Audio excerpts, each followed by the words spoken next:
Hi, my name is Rebecca Brummel, and I am presenting my MSW Capstone project titled Interagency Collaboration with Schools. To get started, I would just like to introduce myself. Like I said, my name is Rebecca Brummel. I am an MSW student at Grand Valley State University, and this is the final project, the culmination of all of my experiences, just presented in a final capstone project. I work for Kent County Community Mental Health, or Network 180, and Kent County is a large urban county, a lot of resources, and that's important.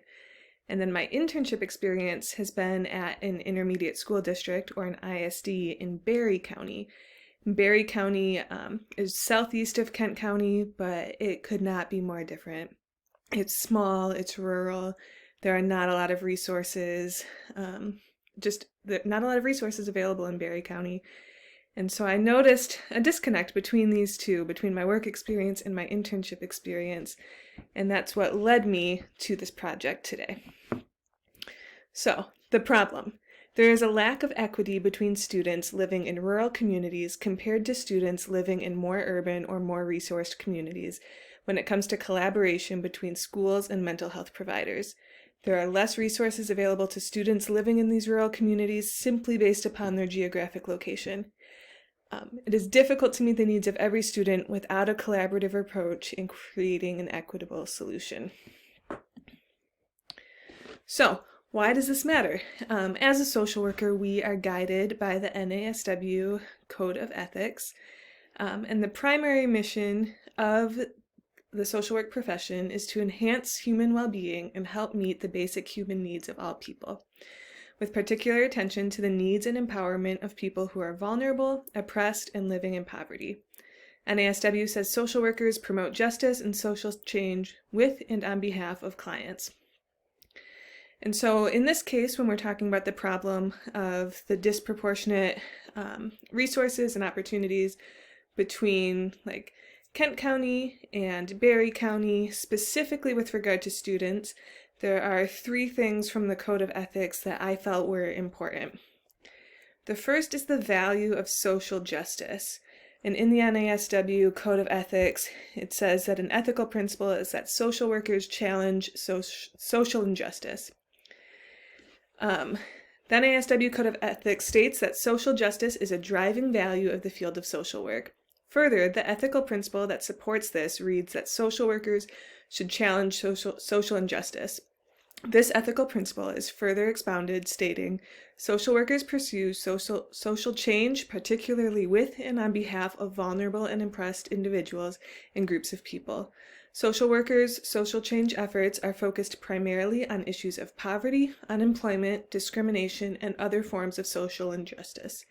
These activities seek to promote sensitivity to and knowledge about oppression and cultural and ethnic diversity. Social workers strive to ensure access to needed information, services, and resources, equality of opportunity, and meaningful participation in decision-making for all people. With students in schools, there is just an evident lack of resources, which is a social injustice, to students based upon the district or county in which they live. So social workers should be drawn to and motivated to make social change regarding this, to promote equity, and to diminish any oppression based upon the resources available. Additionally, in the NASW Code of Ethics, there's an ethical standard numbered 2.03, which is titled Interdisciplinary Collaboration. And this standard in the code says, social workers who are members of an interdisciplinary team should participate in and contribute to decisions that affect the well-being of clients by drawing on the perspectives, values, and experiences of the social work profession. Professional and ethical obligations of the interdisciplinary team as a whole and of its individual members should be clearly established. So again, social workers should desire to collaborate with other professionals to ensure the needs of clients are met. With collaboration, either as a treatment team, so kind of internally, maybe within the school system, or a system of professional agencies, so again, maybe it's the team within the school and then outside agencies. Just with that collaboration, client needs can be fully met. Social workers should be working together with other professions, other programs, other systems to best meet the needs of everyone. And that means everyone. It doesn't just mean people in resourced communities or people with money, but people everywhere. I also want to point out Ethical Standard 6.04, which is social and political action. So this reads that social workers should engage in social and political action that seeks to ensure that all people have equal access to resources, employment, services, and opportunities they require to meet their basic human needs and to develop fully. Social workers should be aware of the impact of the political arena on practice and should advocate for changes in policy and legislation to improve social conditions in order to meet basic human needs and promote social justice. Social workers should act to expand choice and opportunity for all people with special regard for vulnerable, disadvantaged, oppressed, and exploited people and groups. So again, this clearly relates to the lack of collaboration in schools, systems, in meeting student needs. Social workers, when noticing that a need is not being met, should be among the first to seek social and political action in order to provide resources to meet these client needs. In the school system, there can be such a disconnect between the services provided in the school setting and the services, or lack thereof, of a student that a student and their family may be receiving in the community. Complementary services are so important in holistic treatment approaches for equitable purposes. Social workers should advocate and intervene at all levels to ensure that this is accomplished. Policy. So coming off the Code of Ethics, calling social workers to social and political action, it's really important to understand the historical context as well as the current policies in place addressing social issues. So thinking about equitable and holistic education, the following policies should be of special note. So the first is the Head Start Initiative, and this was established in 1965.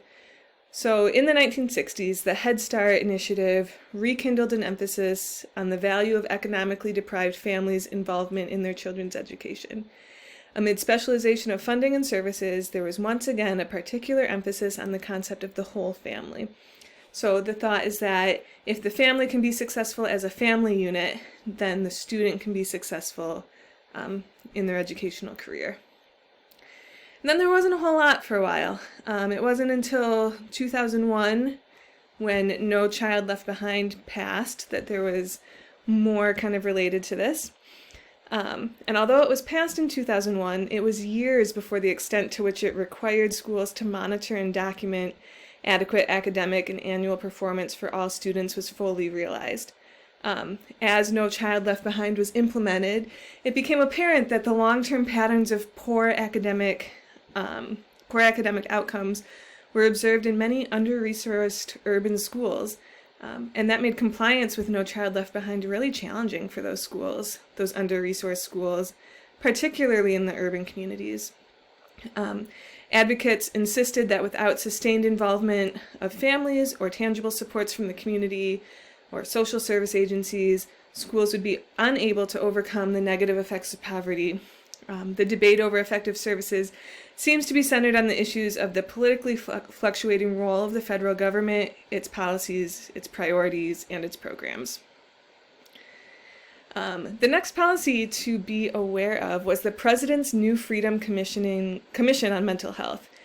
So this was in 2003 when President Bush proposed alignment of the provision of mental health services within the school context.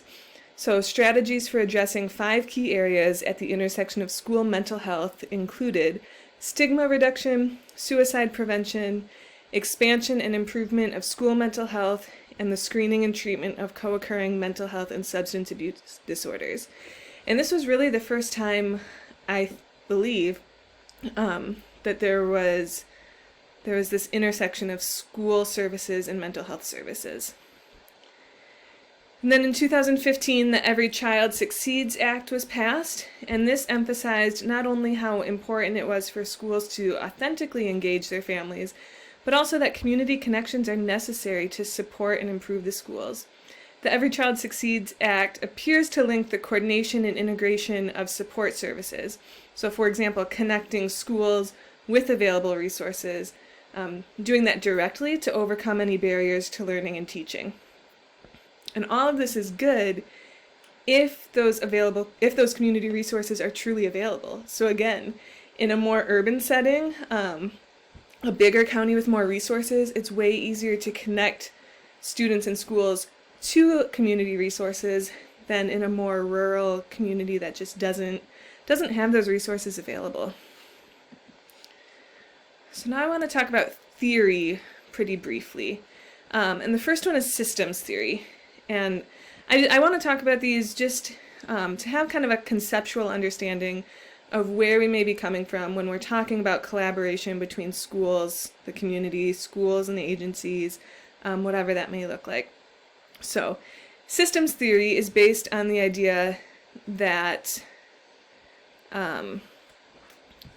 systems theory is based on the idea that behavior is influenced by a variety of factors that work together as a holistic system. So essentially it's saying that the whole is greater than the sum of its parts.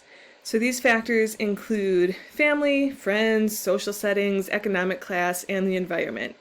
So these and other factors, truly the entire system, work together to influence how each individual within the system thinks and acts.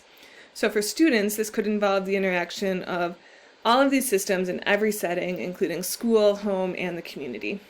Systems theory highlights the importance of each of these systems working cohesively to obtain desired outcomes.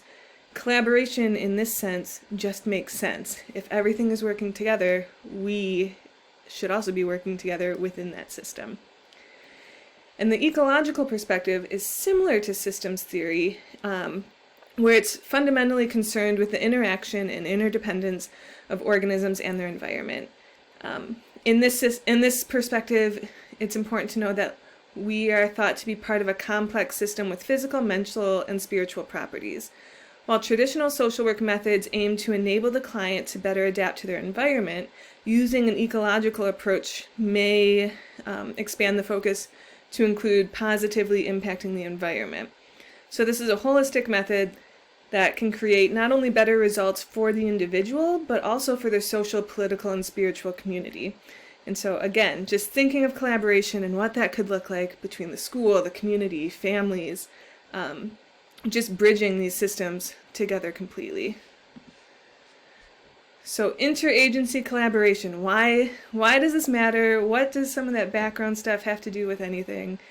And I truly think it comes down to collaboration. So collaboratively, where schools are beginning to offer quality, equitable education at the same site in which access to requisite health, social, and human services for children and families are provided, both educational and psychosocial outcomes are enhanced. This is so important for students. Collaboration captures the need for professions, agencies, communities, and client systems to work differently, to begin pooling their resources, linking and allying with one another in efforts to rethink current practices and to develop innovative new responses to rapidly changing social problems. So one example of interagency collaboration are community schools.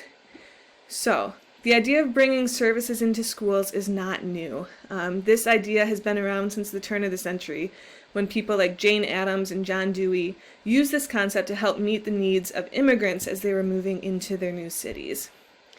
In the mid-1930s, lighted schoolhouses opened in Flint, Michigan, using empty school buildings at night for student and family programming.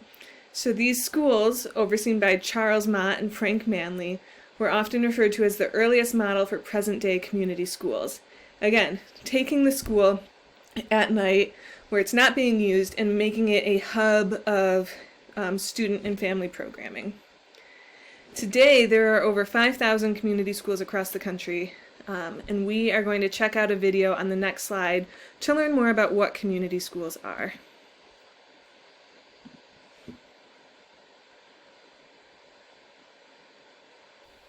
All children are filled with light, fire, and wonder. Every child needs nurturing and care for their light to shine, their fire to burn, and their sense of wonder to expand. But right now, our country remains divided by predictable patterns, high rates of violence, and a lack of connection. And in the middle of it all, our students are falling through the cracks. Too often, kids come to school in a state that interferes with learning, carrying the baggage of fear, hunger, physical pain, and psychological distress. They don't have opportunities to play and learn after school and in the summer, and college seems like a faraway dream.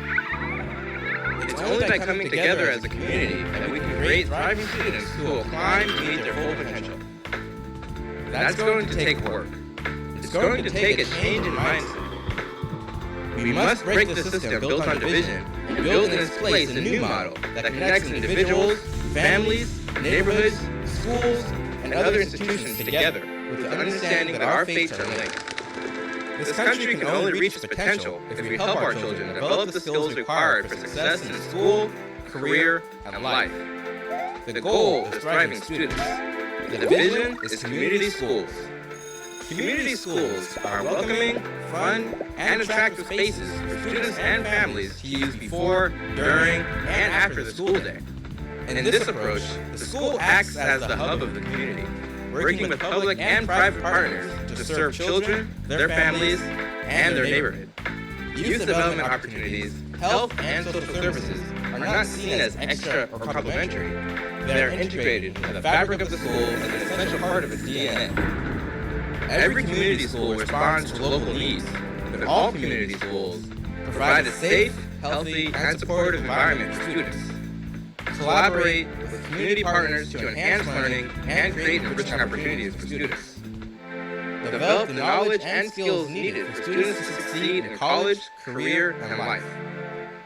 More and more schools and communities across the country are working toward the day when every school is a community school, providing every child with high-quality instruction with a focus on college and career, and expanded learning opportunities beyond the school day, health, nutrition, and physical education, and strong family and community engagement. That includes access to crucial family support systems, such as housing, language learning, and employment.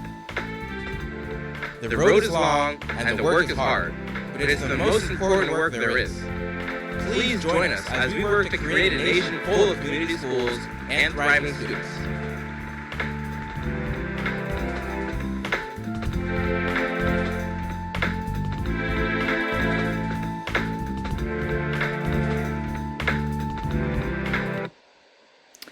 So, community schools have 7 guiding principles that create that community school approach to school transformation.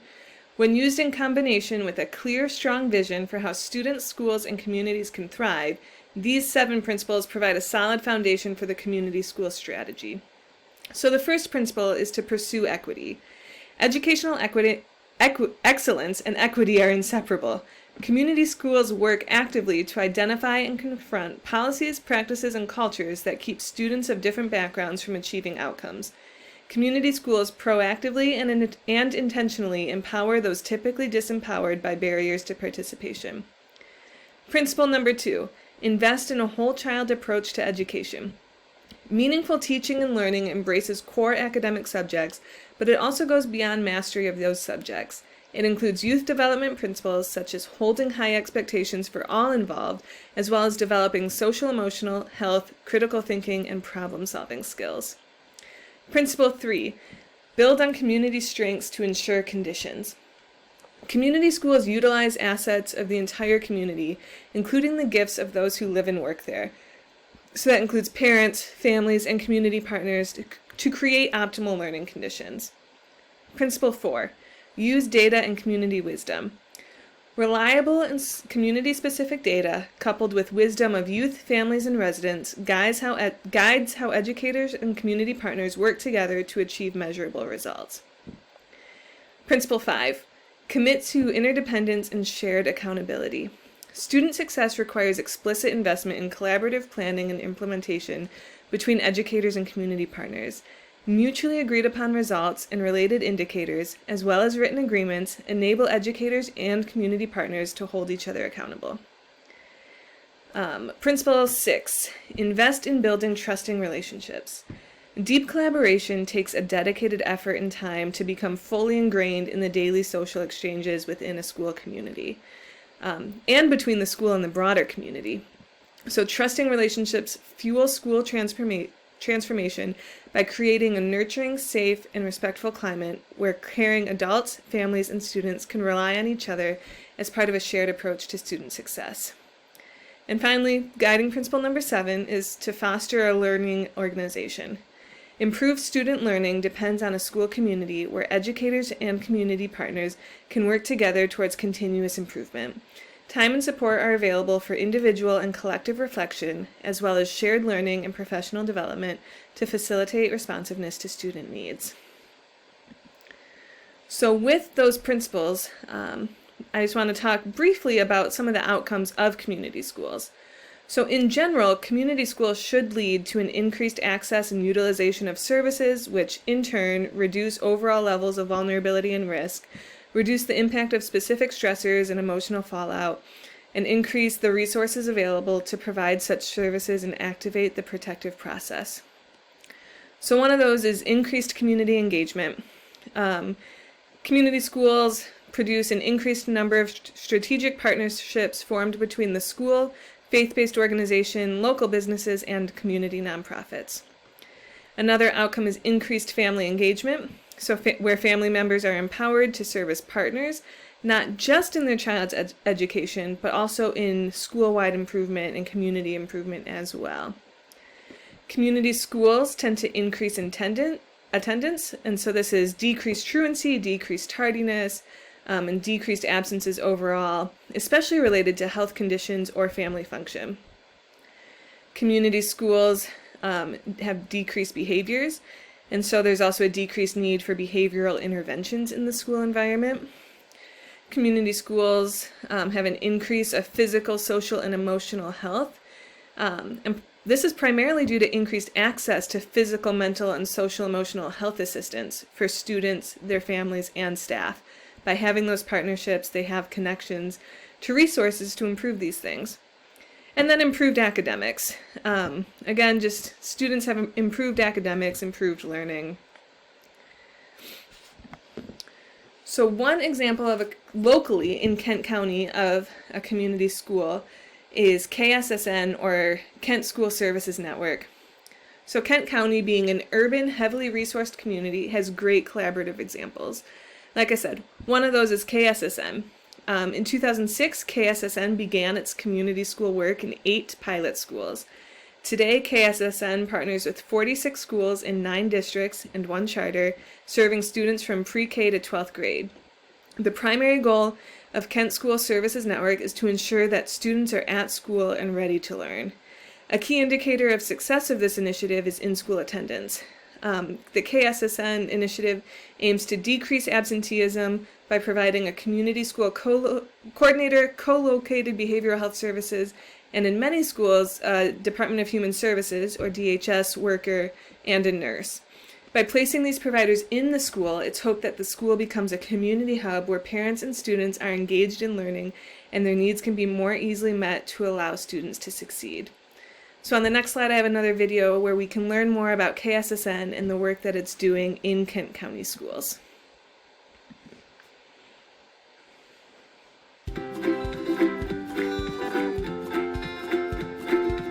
When they come in, we usually get TBI celebrations and staging passes for perfect attendance. If a class has perfect attendance, then you get a pizza party, and that helps with another class. My kids like skating. They like the teachers, the staff. They also like they get prizes. We benefit from it a lot.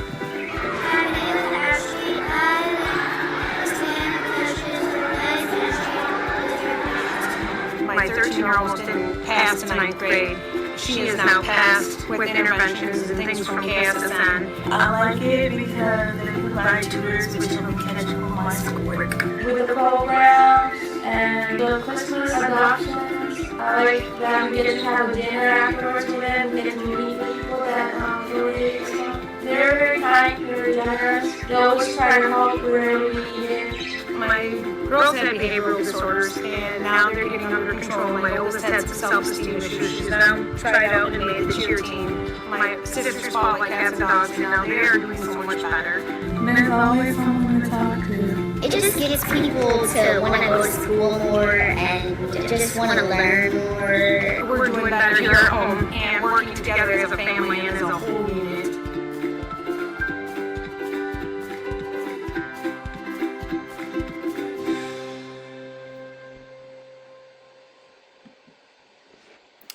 Another example of interagency collaboration is the Michigan Department of Health and Human Services, or MDHHS, Pathways to Potential. The Pathways approach works collaboratively with families, schools, and communities to target 5 outcome areas: reducing chronic absenteeism, education, health, safety, and self-sufficiency. And so this was put into place by Governor Snyder in 2012. And again, the following slide has a video that just kind of goes into that a little further about what Pathways to Potential is, why it started. So I hope you learn a little something from that.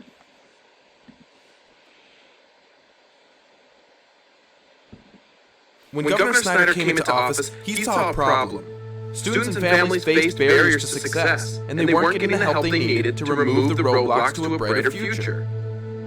He created the Pathways to Potential program, putting services in schools and solving problems so more Michiganders can be part of the river of opportunity.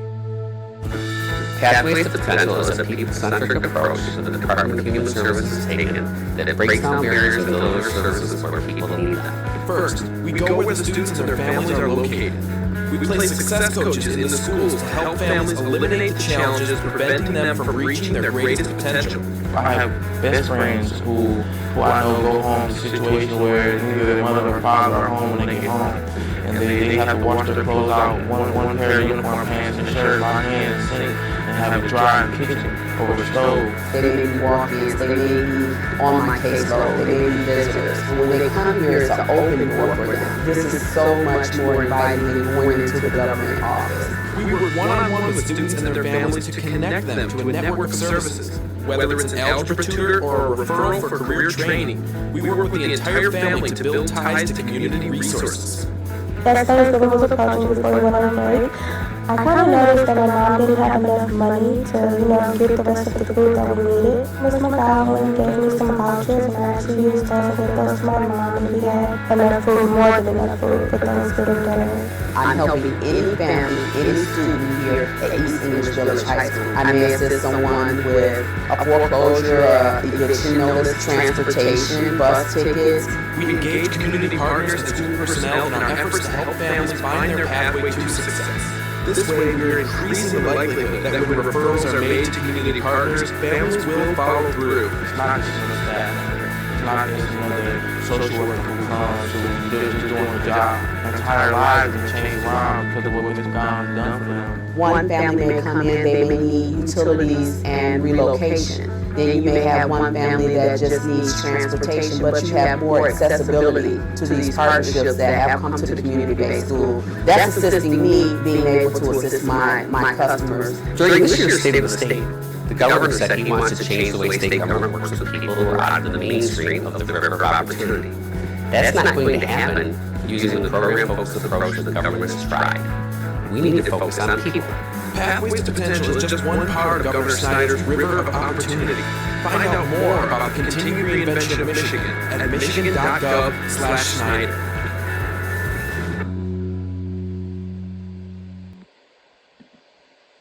So as you heard in that video, the Pathways to Potential approach relies on 3 critical elements to help clients reach their greatest potential. That first one that they stated is we go where the client is located. By going into the communities where our clients work, live, or go to school, DHS staff gains a greater understanding of the barriers that are preventing them from reaching their greatest potential. Working together in the community puts clients and their family members at ease. Employees are able to build trust with students and their families, so they will disclose challenges before they become barriers to prevent them from reaching their goals of independence. So like in that video, the DHS workers in the school, it's no longer program focused where you have to go to a program or go to an office to get help and support that you need, but the DHS worker is there, accessible and just ready to help, whatever that looks like. Element number 2, it says we work one-on-one with families to identify and remove barriers and connect them to a network of services. So families and students facing barriers to success need more than just one organization in their corner.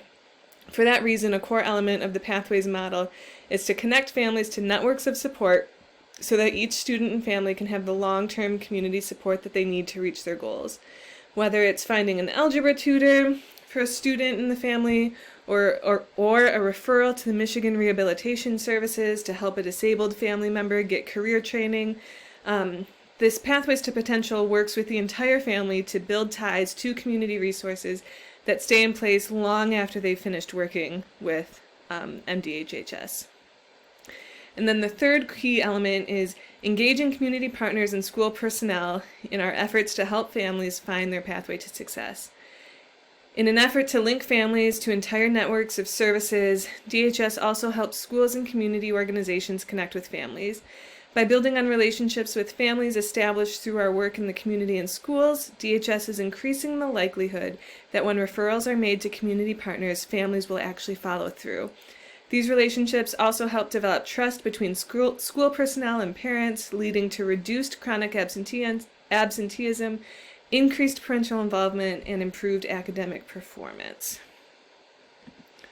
So other interventions taking place in the school to kind of work at a collaborative level include MTSS and PBIS. So MTSS stands for Multi-Tiered System of Supports, and it's a framework that helps educators provide academic and behavioral strategies for students with various needs. So this came out of the Individuals with Disabilities Education Act that was updated by Congress in 2004 to identify students that would benefit from more intensive supports. So from these beginnings as a tool to help improve educational outcomes for students in special education, MTSS has grown to encompass all students at every level. So again, before it was a very program-specific thing, but now it's become collaborative within the entire school to meet the needs of students at every level.